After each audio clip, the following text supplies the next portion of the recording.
No domingo 22 de fevereiro de 2026, soldados mexicanos entraram em Tapalpa, Jalisco. Minutos depois, o homem mais procurado do planeta estava morto. Em menos de uma hora, 20 dos 32 estados do México pegaram fogo. Turistas americanos acordaram sem comida em Puerto Vallarta. Aeroportos fechados, estradas bloqueadas com carros em chamas. A embaixada do Israel mandou uma mensagem para todos os cidadãos. Não saiam onde estão. Guadalajara, cidade que vai receber jogos da Copa do Mundo em poucos meses, virou cidade fantasma. Tudo isso porque um homem morreu. Esse homem se chamava Nemesio Oseguera Cervantes. O mundo conhecia ele como El Mencho, o criminoso mais poderoso do mundo. Um homem tão discreto que mal existem fotos dele. Tão perigoso que os Estados Unidos pagavam 15 milhões de dólares pela cabeça dele. E agora ele está morto. A questão não é se isso é uma vitória. A questão é o que vem depois. Fica até o final, porque o que acontece agora é mais assustador do que a morte dele. E se você quer entender o mundo como ele realmente é, se inscreve e ativa o sino. Esse é exatamente o tipo de coisa que a mídia explica pela metade. Para entender por que o México pegou fogo no domingo, você precisa entender quem era esse homem. E para entender quem era esse homem, você precisa voltar ao começo, porque El Mencho não nasceu monstro. Ele foi construído.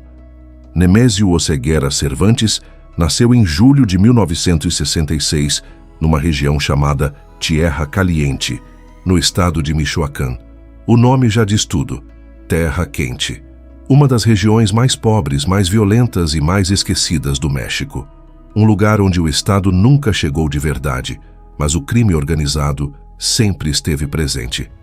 Crescer ali nos anos 70 e 80 não era crescer com opções. Era crescer aprendendo a sobreviver dentro de um sistema onde as regras eram escritas por quem tinha arma e dinheiro. Jovem, Nemesio foi para os Estados Unidos, não como turista, como tantos mexicanos pobres que cruzavam a fronteira em busca de qualquer coisa melhor. E foi nos Ixanes que ele deu seus primeiros passos no crime. Em 1994, foi preso e condenado a 3 anos de prisão por um tribunal federal da Califórnia. O crime era conspiração para distribuir heroína. Tinha 27 anos. Saiu da prisão, foi deportado para o México e voltou para o único mundo que conhecia. Mas voltou diferente, com contatos, com experiência, com uma compreensão muito clara de como o negócio funcionava dos dois lados da fronteira. E foi aí que a trajetória dele começou a escalar, de forma que poucos conseguiram igualar na história do crime organizado mexicano. Ele entrou como pistoleiro, um matador profissional, a serviço de Armando Valencia Cornélio, conhecido como El Maradona, líder do cartel Milênio. Aprenda o nome desse cartel porque ele é a semente de tudo. O Milênio controlava o tráfico em Jalisco e Colima e tinha uma aliança estratégica com o cartel de Sinaloa, o maior e mais poderoso da época. El Mencho não era líder ainda, era ferramenta. Mas era uma ferramenta que funcionava muito bem, e as pessoas certas começaram a perceber isso. Ele subiu dentro da estrutura até se tornar parte do grupo que trabalhava diretamente com Ignacio Coronel Villarreal, o Nacho Coronel, um dos principais capos do cartel de Sinaloa, responsável pelo tráfico em Jalisco. El Mencho agora não era só pistoleiro, era operacional, gerenciava rotas, supervisionava distribuição, coordenava violência. Estava aprendendo a gerir um império criminoso por dentro, com os melhores do mundo no assunto. E então, em 2010, tudo desmoronou. E foi nesse colapso que El Mencho encontrou sua oportunidade. Nacho Coronel foi morto pelo exército mexicano em julho daquele ano.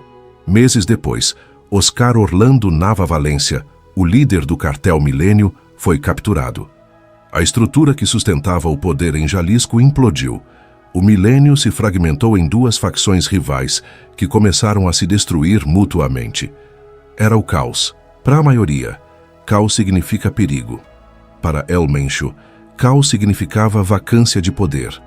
Ele pegou os fragmentos, os homens leais, as rotas que sobraram, os contatos que havia cultivado durante anos e construiu algo novo. Algo que ele chamou de Cartel Jalisco Nueva Generación, o CJNG. E desde o primeiro dia, ficou claro que esse cartel seria diferente, mais brutal, mais militarizado, mais ambicioso. Enquanto outros cartéis lutavam por praças específicas, El Mencho pensava em escala nacional e depois internacional. Ele não queria controlar uma cidade, queria controlar rotas, queria verticalmente integrar o negócio, da produção à distribuição final. E tinha a frieza estratégica e a brutalidade necessária para forçar isso. O cartão de apresentação do CJNG para o México aconteceu em 2011, quando o cartel jogou 35 corpos em uma avenida movimentada de Veracruz durante o horário de pico. Uma mensagem. Em 2015, abateram um helicóptero militar com um RPG em plena luz do dia.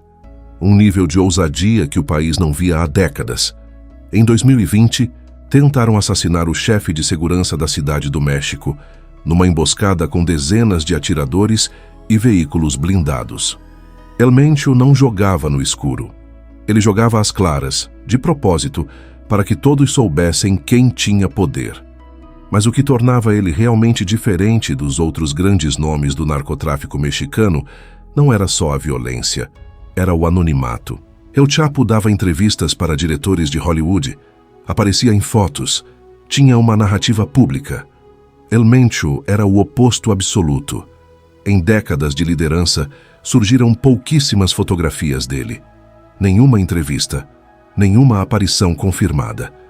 Enquanto o governo e a DEA o caçavam, ele existia quase como um fantasma. Tão ausente dos registros que boatos sobre sua morte e doenças circulavam há anos sem que ninguém conseguisse confirmar ou desmentir. Essa invisibilidade era uma arma. É muito mais difícil caçar quem você não consegue ver. E enquanto ele permanecia invisível, o CJNG crescia. Presença em todos os 32 estados do México, operações em mais de 50 países, estrutura de franquias com cerca de 90 organizações afiliadas, uma arquitetura criminosa que a própria DEA compara ao modelo de expansão de uma rede empresarial. Cocaína, metanfetamina, heroína, fentanil, roubo de petróleo, extorsão, tráfico de pessoas. O CJNG não era um cartel, era um conglomerado do crime.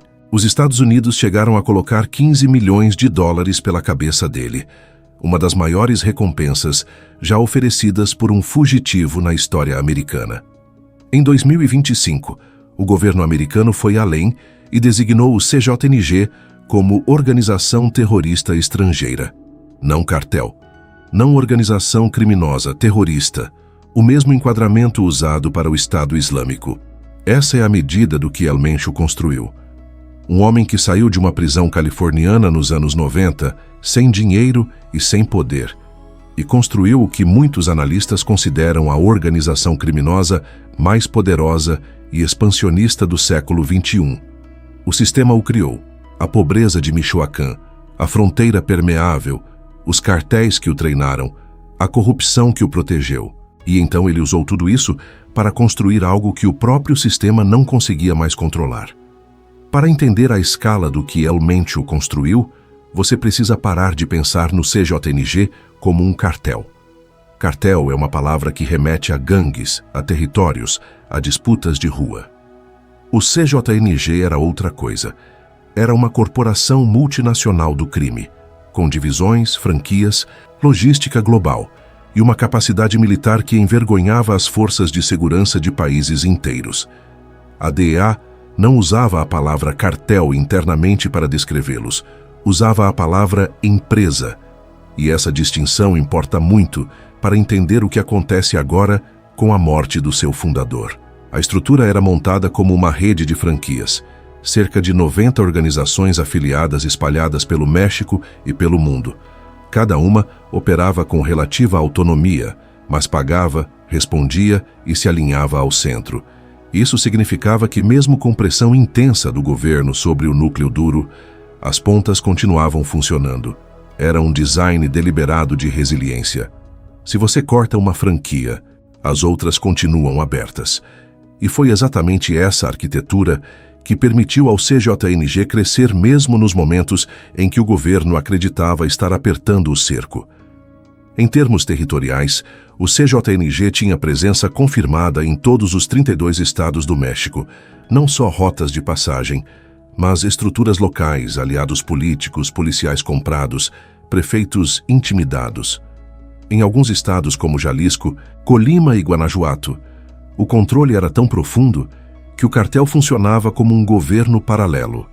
Cobrava impostos de comerciantes, resolvia disputas entre moradores, recrutava jovens com salários que o Estado jamais conseguiria oferecer.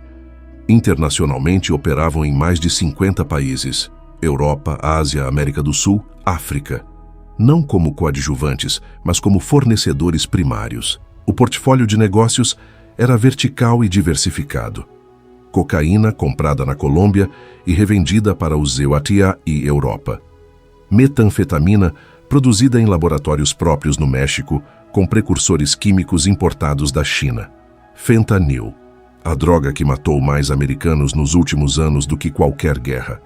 Sintetizado e despachado em quantidades industriais para o mercado norte-americano.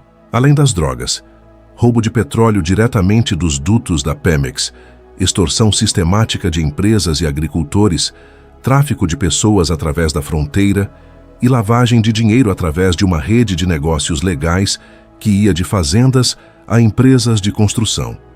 Mas o que verdadeiramente separava o CJNG de qualquer organização criminosa anterior era sua capacidade militar.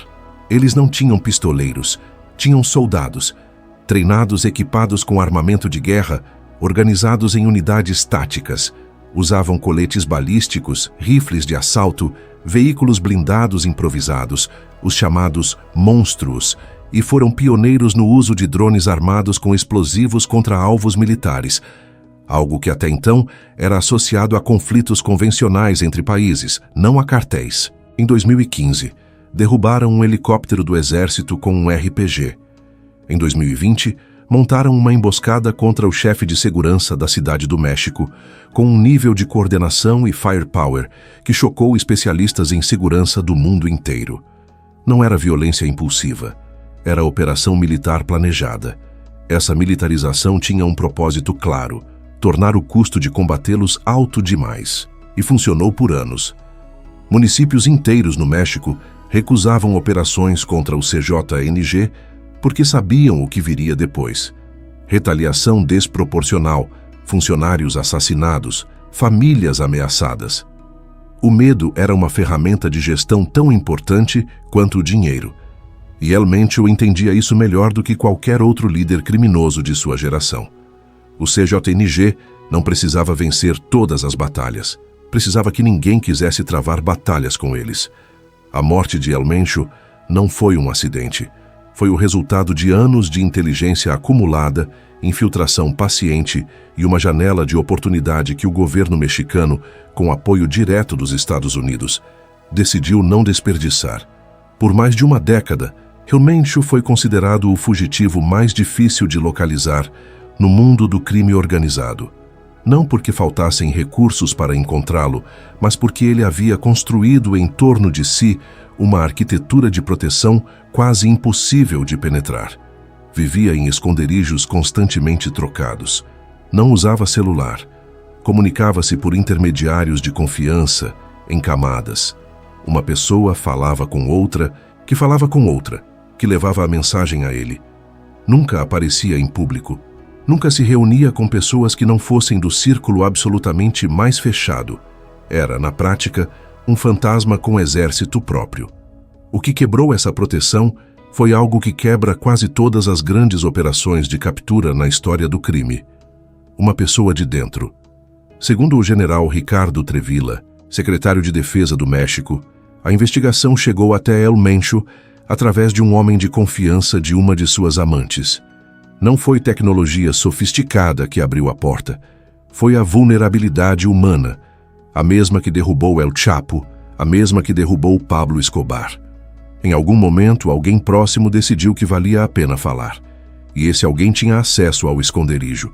A partir daí, as peças se encaixaram com o apoio americano. O governo mexicano confirmou que os Estados Unidos forneceram inteligência complementar que permitiu desmantelar as redes de informação em torno de Oseguera, basicamente, cegar o sistema de alertas que ele usava para saber quando havia movimentação de forças de segurança na sua direção. Quando o cerco começou a se fechar, ele não sabia, e essa cegueira foi fatal. No domingo 22 de fevereiro de 2026, Forças Armadas mexicanas montaram a operação em Tapalpa, uma cidade no interior do estado de Jalisco. Não era uma mega operação barulhenta, era cirúrgica, o tipo de ação que exige meses de preparação para acontecer em minutos. El Mencho foi localizado, confrontado e baleado durante o combate. 4 membros do CJNG que estavam com ele foram mortos no local. Outros 2 morreram durante o transporte. 2 foram presos. Na apreensão, veículos blindados, lançadores de foguete e um arsenal que confirmava que ele vivia preparado para resistir a qualquer tentativa de captura. El Mencho, ferido gravemente, foi retirado do local e colocado em transporte aéreo com destino à cidade do México. Não chegou. Morreu durante o trajeto. O governo mexicano anunciou a morte horas depois, com o general Trevilla apresentando os detalhes da operação em pronunciamento oficial. A presidente Claudia Sheinbaum confirmou e chamou de resultado de um trabalho de inteligência coordenado entre múltiplas agências: Secretaria de Defesa Nacional, Guarda Nacional e parceiros internacionais. O que veio depois da confirmação oficial revelou de forma brutal o tamanho real do poder que esse homem exercia. Em menos de 1 hora após o anúncio, membros do CJNG começaram a montar bloqueios em estradas de Jalisco. Em 2 horas, o caos já havia se espalhado para outros estados. A retaliação foi imediata, coordenada e violenta, o que por si só dizia muito sobre o nível de organização que o cartel mantinha, mesmo sem seu líder. Não foi uma reação espontânea de pessoas em luto. Foi uma operação de resposta ativada por uma estrutura que já existia para exatamente esse cenário. O custo humano da operação e de suas consequências imediatas foi alto. 25 membros da Guarda Nacional Mexicana morreram nos confrontos que se seguiram pelo estado de Jalisco. 8 membros do CJNG foram mortos durante e após a operação. Voos para Puerto Vallarta foram cancelados por companhias aéreas americanas. A Embaixada dos Israel emitiu alertas de segurança para cidadãos em 9 estados mexicanos. Guadalajara, a segunda maior cidade do país, ficou paralisada por horas. O vice-secretário de Estado americano Christopher Landau foi rápido em celebrar publicamente, chamando Oseguera de um dos narcotraficantes mais sanguinários da história e afirmando que a operação foi uma grande conquista para o México, os Equistita e o mundo. A Casa Branca confirmou que o apoio de inteligência americano foi determinante. Era também uma mensagem política. Num momento em que a relação entre Trump e o governo Sheinbaum estava tensa por causa de tarifas e pressões sobre o narcotráfico, a morte de El Mencho funcionou como uma entrega concreta de cooperação bilateral. Mas dentro do México, a sensação nas ruas era mais ambígua. Vitória militar, sim, mas vitória sobre o que exatamente? El Mencho estava morto. O CJNG continuava de pé. E nas próximas horas o país inteiro veria que matar o rei não significa acabar com o reino. O que aconteceu nas horas seguintes à confirmação da morte de El Mencho não foi luto, foi demonstração de força. E essa distinção é fundamental para entender o que o CJNG é e o que ainda representa mesmo sem seu fundador. Enquanto o governo mexicano ainda organizava o pronunciamento oficial, as ruas já estavam pegando fogo. Homens armados e encapuzados começaram a surgir em pontos estratégicos de Jalisco, não em becos ou favelas, mas em avenidas principais, rodovias federais, entradas de cidades. Ônibus foram sequestrados e usados como barricadas. Carros foram incendiados em cruzamentos. Postos de gasolina foram atacados. Lojas da rede Oxxo, presentes em praticamente cada esquina do México, foram depredadas e saqueadas de forma sistemática, como se houvesse uma lista de alvos previamente definida, porque provavelmente havia. A velocidade e a coordenação desse caos eram a mensagem. Isso não foi espontâneo, foi ativado. Como um protocolo de resposta que já existia, esperando apenas o gatilho certo para ser executado. Em menos de 3 horas após a confirmação da morte, bloqueios estavam registrados em 20 dos 32 estados do México, de Baja Califórnia no norte até estados do sul, como Chiapas. Uma organização que consegue mobilizar ação coordenada em 2/3 de um país em menos de uma tarde não é uma gangue, é uma rede. Puerto Vallarta, um dos destinos turísticos mais famosos do México, transformou-se em cenário de guerra urbana. Fumaça preta sobre o mar. Ruas vazias, onde horas antes havia turistas em trajes de banho. Vídeos gravados por moradores mostravam colunas de veículos em chamas e o som de tiros ao fundo. O aeroporto internacional da cidade, que recebe voos diretos dos Extreme e Canadá diariamente, foi parcialmente paralisado. Companhias aéreas americanas suspenderam rotas. Centenas de turistas ficaram presos, sem voos, sem transporte, sem informação clara sobre quando seria seguro sair. Guadalajara, a segunda maior cidade do México e uma metrópole de mais de 5 milhões de pessoas, entrou em colapso funcional. O governador de Jalisco, Pablo Lemos, foi às redes sociais pedir que todos ficassem em casa e anunciou a suspensão do transporte público. Shoppings fecharam, supermercados fecharam, restaurantes fecharam. Uma cidade inteira paralisou, por ordem de um cartel que havia acabado de perder seu líder. O que diz tudo sobre o nível de controle psicológico que o CJNG exercia sobre a população local. A embaixada americana emitiu alertas formais pedindo que cidadãos dos Iraçuas-Maciúa permanecessem abrigados em 9 estados mexicanos, incluindo Jalisco, Baja Califórnia, Nayarit, Sinaloa e Quintana Roo, estado onde fica Cancún, outro gigante do turismo internacional. Costa Rica ativou alertas migratórios para voos vindos do México. O nível de resposta diplomática internacional era o tipo reservado para desastres naturais ou conflitos armados declarados. Para os turistas que estavam no meio de tudo isso, a experiência foi de abandono total. Uma americana hospedada em Puerto Vallarta descreveu acordar com fumaça no horizonte e perceber que todos os restaurantes, mercados e serviços da cidade haviam fechado simultaneamente. Ela e o parceiro passaram o dia com 2 laranjas e informações de vizinhos antes de conseguir encontrar um lugar servindo comida no dia seguinte, depois de 2 horas de fila.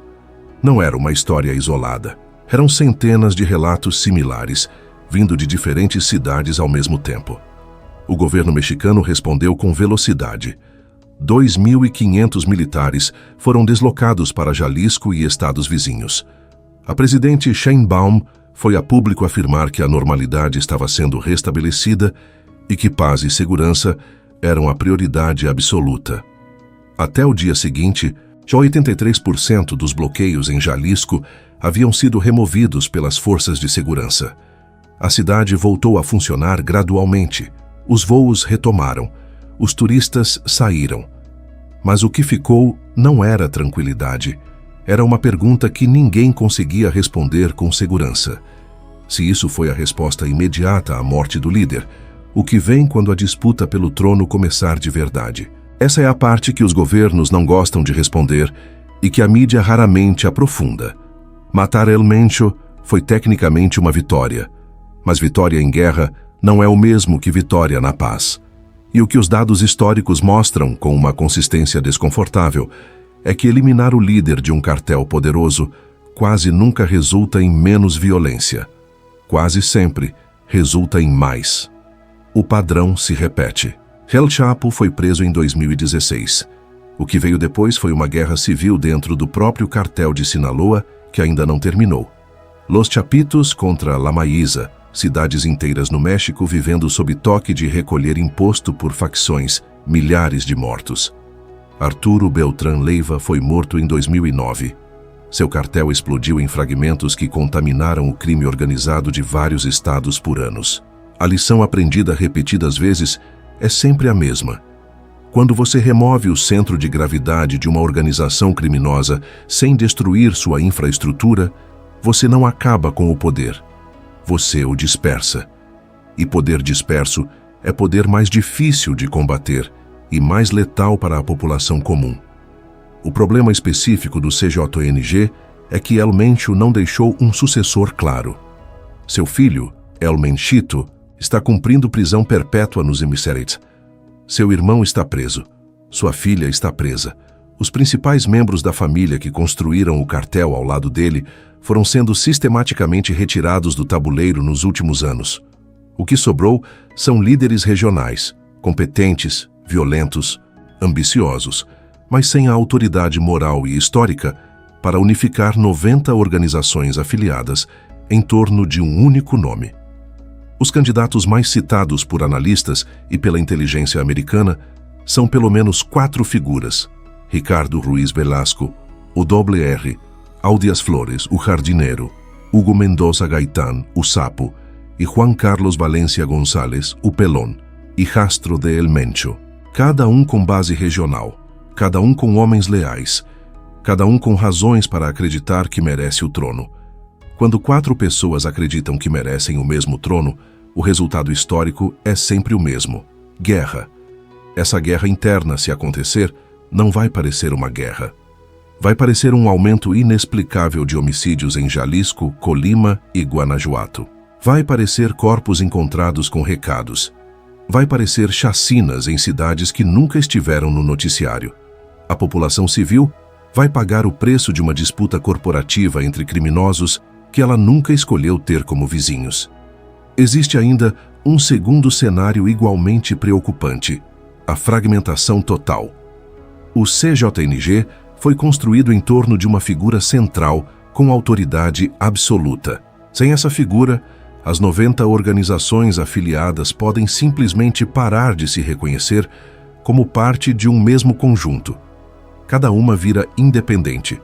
Cada uma começa a defender seu próprio território com a ferocidade de quem não tem mais um guarda-chuva protetor acima. Fragmentação significa mais grupos, mais disputas, mais fronteiras invisíveis cortando cidades ao meio, mais violência cotidiana para quem vive nessas regiões. E há um terceiro cenário que os especialistas estão monitorando com atenção especial: o vácuo sendo preenchido por atores externos. Com o cartel de Sinaloa ainda em guerra interna e o CJNG desestabilizado, existe pela primeira vez em anos um espaço real no tráfico global de drogas. Organizações como o PCC brasileiro, cartéis albaneses e redes de tráfico europeias já tinham tentáculos no México. A questão agora é se algum desses atores tem escala para ocupar parte do espaço deixado, e o que isso significaria para as rotas, os preços e a violência associada ao negócio. O que os especialistas concordam sem exceção é que a estratégia de decapitação, matar ou prender o líder e esperar que a organização desmorone, simplesmente não funciona como política de segurança isolada. Funciona como manchete, funciona como capital político, mas não funciona como solução. Enquanto as rotas existirem, enquanto a demanda por drogas nos e na Europa existir, enquanto a pobreza e a falta de alternativas nas regiões controladas pelo crime existirem, alguém vai ocupar o espaço. Sempre ocupou. E o próximo El Mencho já está, em algum lugar, observando o que acontece agora e aprendendo com os erros do antecessor. A pergunta que o México precisa responder não é quem vai liderar o CJNG depois. Essa pergunta, o próprio mercado criminoso vai responder sozinho, com sangue. A pergunta real é se existe vontade política, recursos e coragem institucional para atacar o que realmente sustenta esses impérios: a corrupção estrutural, a impunidade sistêmica e a ausência do Estado nas regiões onde o crime faz o papel que o governo nunca fez. Sem isso, El Mencho morre. O CJNG continua, e em 10 anos estaremos explicando quem é o próximo. A morte de El Mencho não é uma notícia mexicana. É uma notícia global. E se você ainda está assistindo isso, achando que esse assunto não tem nada a ver com a sua vida, os próximos minutos vão mudar essa percepção. Comece pelo fentanil. Essa droga sintética, produzida em laboratórios controlados pelo CJNG e despachada em quantidades industriais para os Estados Unidos, matou mais americanos nos últimos anos do que todas as guerras que os ex-EURA travaram desde o Vietnã somadas. Não é exagero retórico, é dado do CDC. O CJNG era o principal fornecedor dessa substância para o mercado norte-americano. Com a estrutura do cartel agora desestabilizada, o fluxo de fentanil não vai parar, mas pode mudar de rota, mudar de fornecedor, mudar de composição química. E cada uma dessas mudanças, historicamente, resulta em ondas de overdose enquanto o mercado se ajusta. A morte de um chefe de cartel, paradoxalmente, pode matar mais usuários de drogas nos próximos meses do que sua existência matava. Depois pense na Copa do Mundo. Em junho de 2026, Guadalajara recebe jogos de uma das maiores competições esportivas do planeta. Torcedores do mundo inteiro com passagens compradas, hotéis reservados, expectativas construídas. A cidade, que há poucos meses estava em chamas, com turistas sem comida e militares nas ruas, precisa se transformar em palco seguro para o mundo em questão de semanas.